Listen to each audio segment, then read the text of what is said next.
with the automation, right, we made a lot of impact. And with the kind of evolution that happened over the technology in the last 4 or 5 years. So today, even in the BPO industry, we can run without coming to office. I think that is where the first game changer happened. Hello, everyone, and welcome to today's podcast. I'm Rahul Abhishek, the host and the founder of HireWithEve.ai, an AI agent for applicant screening that helps reduce hiring time by 90%. Today's guest is Dr. Lakshman Kumar.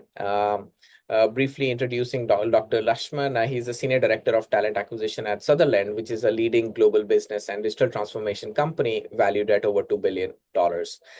So welcome to the podcast, Lakshman. Hey, good afternoon. How are you doing, Rahul? Good, good, good. So why don't we start with just you introducing us about your own career, your journey, how did you reach where you are today, and then we'll take it forward from there. Sure. So, Rahul, myself, Lakshman Kodupaka.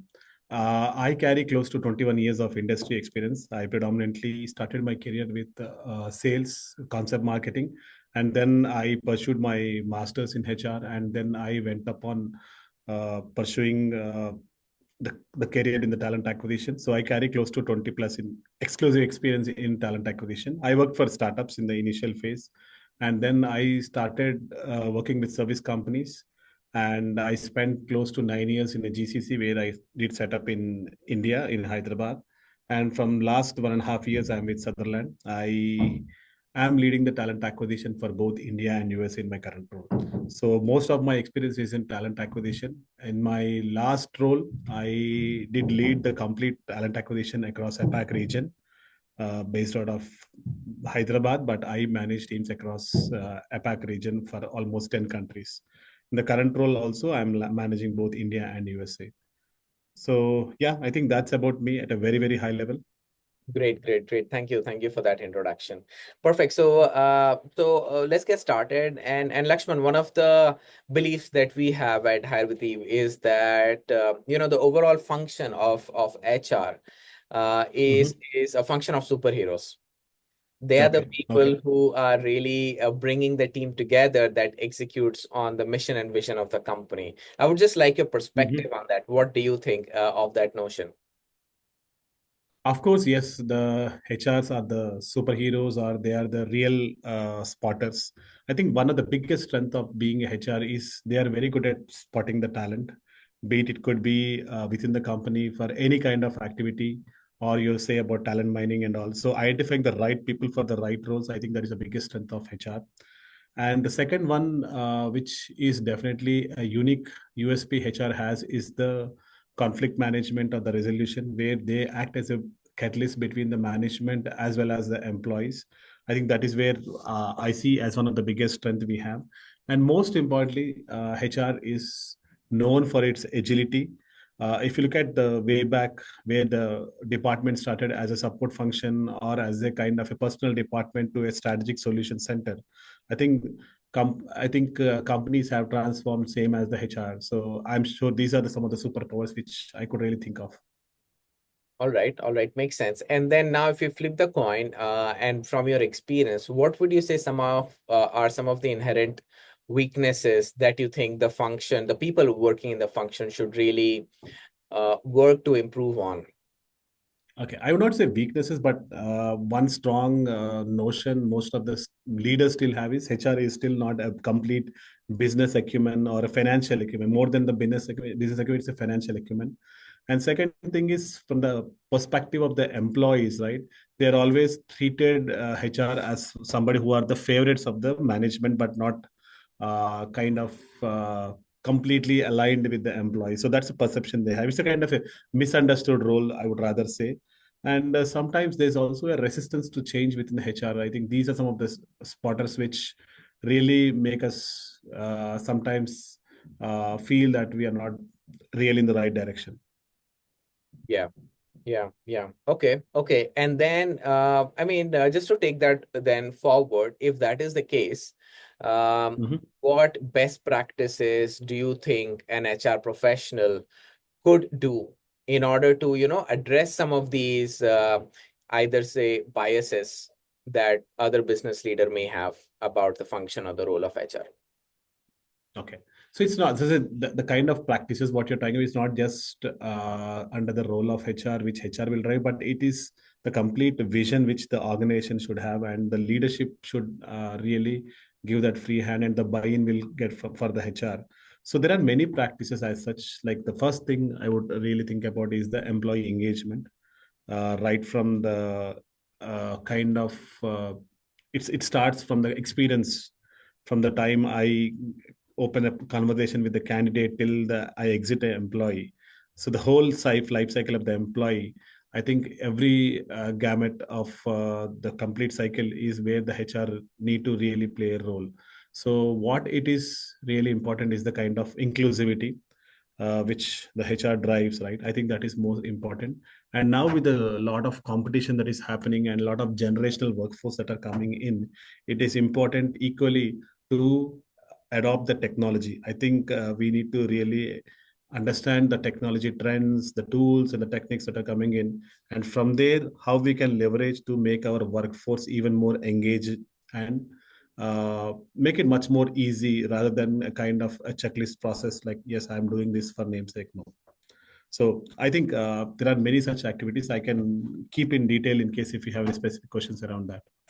Of course, of course, of course. But then, thanks for sharing that. If we now zoom out a little bit, from internal operation to more like the industry as a whole, from your Mhm. experience over the last 3 decades, and now in the, I would say the last half a decade, last 5 years, what are some of the yeah, trends that you have observed, which is really impacting the future of talent acquisition? I think COVID, for some reason, has brought a lot of automation and the kind of perception change which the leaders in the HR had. Uh, Again, I be coming from the BPO business, right? So for us, productivity, cost, as well as doing our service first time right is most important. And with the automation, right, we made a lot of impact.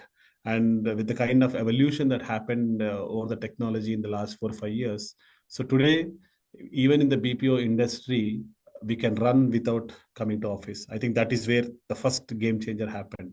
Right, And just to execute that, it is not just one person or the line manager hand, but the complete workforce strategy need to work together. Be it could be operations, be it could be HR, be it could be facilities. So everybody need to collaboratively work together. So what has happened in the last 5 years, if you see a significant workforce, is the kind of changing workforce model, the kind of remote has picked up, the kind of right, hybrid culture has come in. And now people are looking at a kind of gig workforce is also picking up, where people wanted to work only for a few hours. So how do we really engage? And with Zen Alpha coming into the workforce, especially I said BPO, right? Now we also have youngsters like 20 years, 21 years also are coming into the jobs, 21 right, years.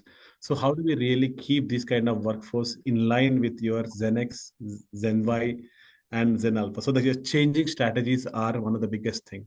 And the third one is your physical environment workforce also. Are we giving enough infrastructure to make sure that the basic needs are met? And most importantly, the mental health and right, support. I think that is where most organizations are investing their time and efforts, because it's not only monetary or the learning, but end of the day, how is their work-life balance? How are right. we engaging? And how are we making sure that there is a good succession planning for them to make sure that they are meeting their future roles? I think these are some of the things which have changed in the last 4 or 5 years, beside the technology. And last but not the least, is there's a lot of cost pressures that is going in the from the client side. And COVID had a very big impact with 2 3 years. So there's a lot of good revenue we lost because of whatever reason. And now the companies have to manage their revenues, and clients are not interested to increase their what you say, the bill rate or whatever so called, but they are looking at optimizing the workforce and see how we can increase the productivity and how we can make a value add. So here today, more than doing something what the customer is asking, it is like, what is the value I can really create, and what is the impact the customer will get being enabled or employing our service. I think that is where the workforce is moving towards the industry side, and HR, most importantly, has moved away from a support functional role to a strategic role. Today, every activity which the business is driving, HR is being part of it. And HR is also now a business acumen. We have seen many leaders in the recent past also have taken the driver's seat of driving the organization at a CEO level as well, at C level Yeah. as well. Yeah. I mean, talking about the gig worker aspect, customer asking for what is the value that people are driving for me. How do you Mhm. think then the role of talent acquisition has then either changed or evolved, or even the processes themselves look different because of these kind of needs? So there are two-dimensional approach. One is gone are those days where we are trying to fulfill for a role for a project. That means these are some of the X skills are needed, and I go and look and fulfill the X skills. No, what is it needed for this person who is at X to go to Y next 2 years from now? Where is this person uh, who will be part of my hiring plan now can fit in next 2 years from now? Is a person has the ability to grow along with the organization? I think that is where the mindset has changed, and there are no more kind of a traditional way of interviewing. So we, especially in our company, we do a concept called a star. Every Right, interview that happens is on star. That means we completely drill in detail to make sure understand what kind of real time scenarios the person has gone and how he or she is going to face, and kind of it's a kind of a storytelling what we really look into that. And there are also a lot of tools which we leverage within our company. We use platforms like HackerRank, right, and then we also have collaboration with some of the platforms like Modern Hire, which is again an interviewing tool. So these particular platforms will help us to manage a lot of volumes. There is also a minimal dependency of my internal panel. And there are a lot of SaaS-based platforms which we engage so that our preliminary screening is done with a minimal intervention of human, so that we actually can spend a lot of time in screening the candidates rather than sourcing the candidate, like screening the candidates in the sense uh, looking at whatever is the qualified pool. From there we can spend a lot of time rather than sourcing 100 resumes and spending my time in screening everything. We don't do that. right, right, Yeah. right, right, And there are also some engagement platforms which will help us to stay in touch, stay connected with the candidates once they are offered, and giving them a feel that this is the best place to work with, or this is where they can potentially grow upon. I think that is one more common problem is attraction of the talent, engaging them, and as well as converting them into a potential employee. right, right. In fact, I mean, that is so we would be great to then actually know then the talent acquisition, right? How has that evolved with these kind of technology in place? What Mhm. is basically the innovation allowing you to do, which previously was not possible? So we have integrated our talent management as well as ATS platform in one place. So Right, I cannot tell product name owing to the confidentiality. of We have course. one platform. One platform. If I input something in that platform saying that, hey, I'm looking for a delivery manager who has some banking experience, worked on some banking products and doing some implementation. If I input that keywords, as soon as I input my keyword in that, so the first option what I get is, hey, these are your people potentially in your existing company in projects who are likely to come out in next 2 3 months from now. So that's my first option. And second option is, hey, these are some of the applicants who are already interested with Sutherland, who have applied already with us and are in our ATS safe and potentially can be a good match. Third is somebody who has expressed interest, but they haven't applied or maybe following your company. So this could be a third potential aspect. Fourth is somebody is a kind of a public profile. Means that means somebody who has worked in a similar thing, active in LinkedIn, active in GitHub, active in any platforms is my public domain profile. Right, So with this at one place, I can choose depending upon the roles I have. I'm having one position, then I'll go back and look at my first preference would be my internal, and then look at my talent pool of ATS. If I have a lot of things, so that means I have a list of people whom I'm going to reach out. All that I need to do is make an effort to reach and see what is that relevancy I have in that matching, and then from there go and send an email or go and send a scheduled meeting, and then kickstart from there. So life has become easy in terms of going into 6, 7 applicants versus going into one application which has all flavors in one single shop. Right, right. That makes sense. That makes a lot of sense. And thank you for sharing that. Um, and then what about their aspects of retention? Uh, do you also look into the retention part within talent acquisition, or that becomes a very different line of work So within the talent department? acquisition, we definitely have talent management team, but as I really mentioned, right, our platforms are integrated. When I talked about talent management integrating with talent acquisition, that itself indicated that we are an organization. We are very clear and focused towards development of our own employees. We have something called as internal career progression. So Right, every resource whoever is in the company, they can start looking out opportunities within the company after they spend considerably 18 months in the company, right, or sometimes it is 24 months, depending upon the kind of complexity of the role I sign. Again, it's not a hard, fast rule that everybody should go after 18 months, but I have a provision. I can grow vertically, I can grow horizontally in the time of diversified skills. So that platform will help you, and it leverages for you to go and explore. That is one thing. And second thing is we also have a lot of mandated training hours as a part of the project. So there are some standard project hours which every individual need to go through, and at the same time there are also some role based or organization based skills. Like it could be like maybe ITL or maybe Six Sigma for my role.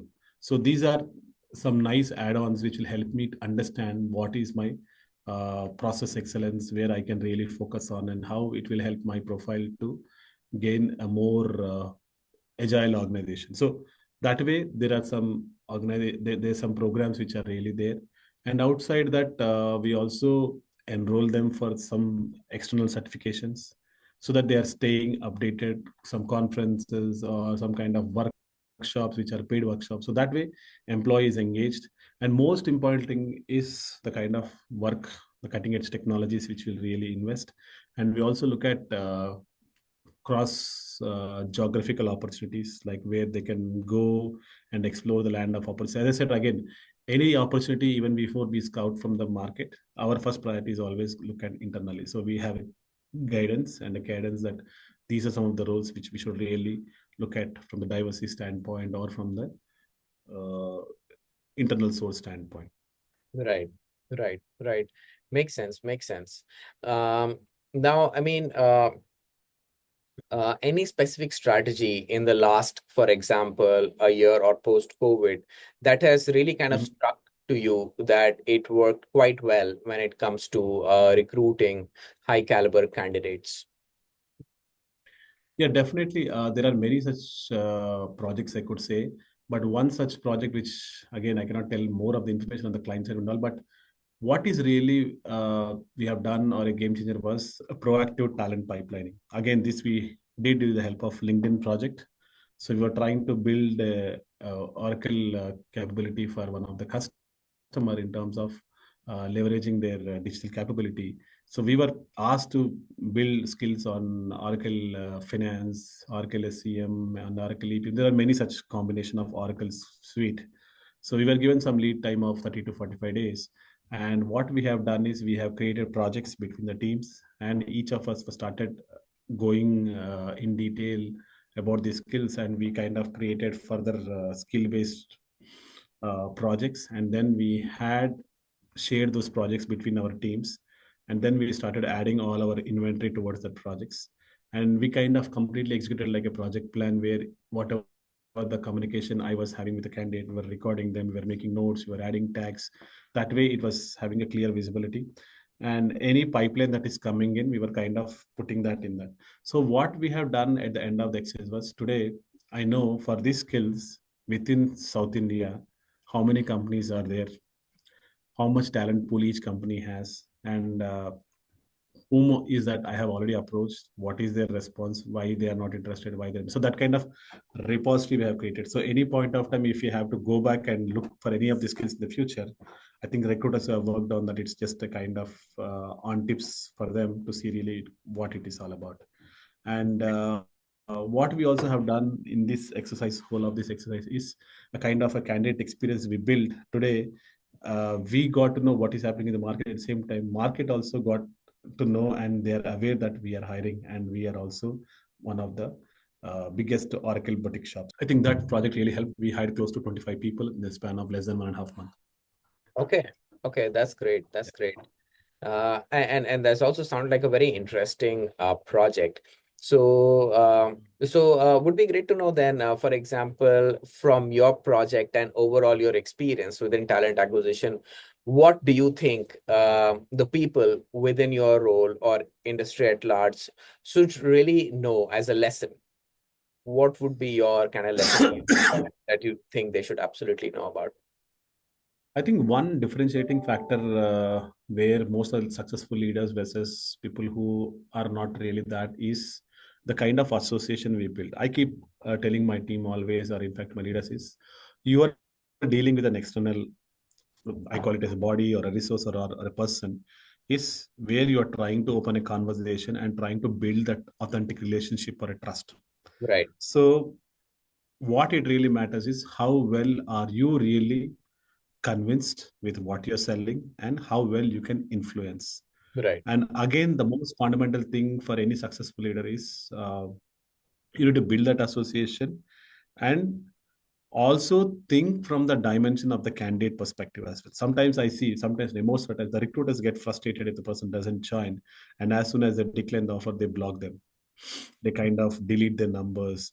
Sometimes some of the people they get carried away and they start writing back, tagging them. All that trauma happens, and sometimes they feel that I lost my day because of this guy, or I lost my credibility in front of customer and all. So what I tell is, see, these things are not in your control. What is in your control is the checks and balances. right, Firstly, whenever you are interviewing a person, the job you're offering, did you understand what are the needs of the candidate? When I say needs, doesn't mean that it's only salary or the title or the role. But what are the career drivers? Within psychology, we have something called as career drivers. What is that really makes an impact for this candidate? It could be power, it could be meaningful work, it could be location, it could be family. So there are many aspects. So go back and analyze, is that the job what you're offering matches that particular individual needs. When a job is not matching the needs, it's like I'm selling a phone, for example, and I don't know what the user needs are. So I'm selling a 5,000 rupees phone to a 5 lakh person.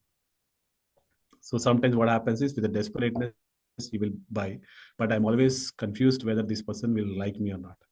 hmm, So the first individual should know what are the other person need and what is that your job is offering.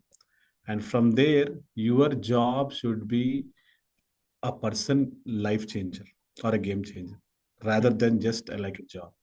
So yeah, if you understand that thin difference, right, I think then you can know whom your talent market is all about. If suppose an example, I'm hiring a Java developer or a testing person. I open in an Naukri, I have thousands of applicants. So how I really do is, maybe I open the first 10 or I say immediate joiner and all. But that is not going to fetch in.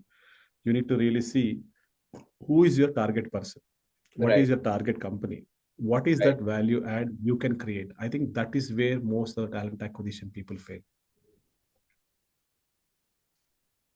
Makes And sense. once you have this association building, right, the most important thing, the next aspect is to build that similar association or relationship between the team. Your team should trust you more than the company. As a leader, you need to set that forte. Like, I can tell a lot of things. I can say this is not happening or it's happening.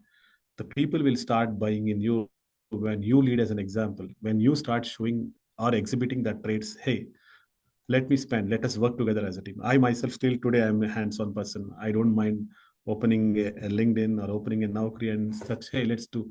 I put a big screen in my office and then I sit with the recruiter and they'll tell, okay, why is it you're not getting? Did you try this? Or why is it you're only sticking to the last 30 days resumes or last 60 or 90 days? Let's go back and look at the last 1 year. So that kind of cohesive work which you're doing within the teams, right, that will give them more of inclusivity, and then they feel, okay, this person has got something, and they start valuing you, and that is Right. where you can become more focused person. I think these are some of the things somebody who's at 1,000 feet high and feel that this is what is happening, this is what is not happening. So that is where the trust factor also goes down. Yeah, yeah, yeah, And always lead as an example and stand for them when they really need. yeah. Makes sense, makes sense. And that is a very good example, actually. Mm. So perfect. So Lakshman, we're now coming to an end to the podcast. But before we do so, what would be your advice to the younger generation? So you can talk about Generation Alpha also, who is going to enter the workforce soon, and Mm. entering.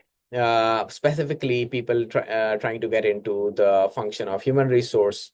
What are the things they should keep in mind? What kind of work ethics or principles they should have in mind when they're trying to crack the workflow and a job?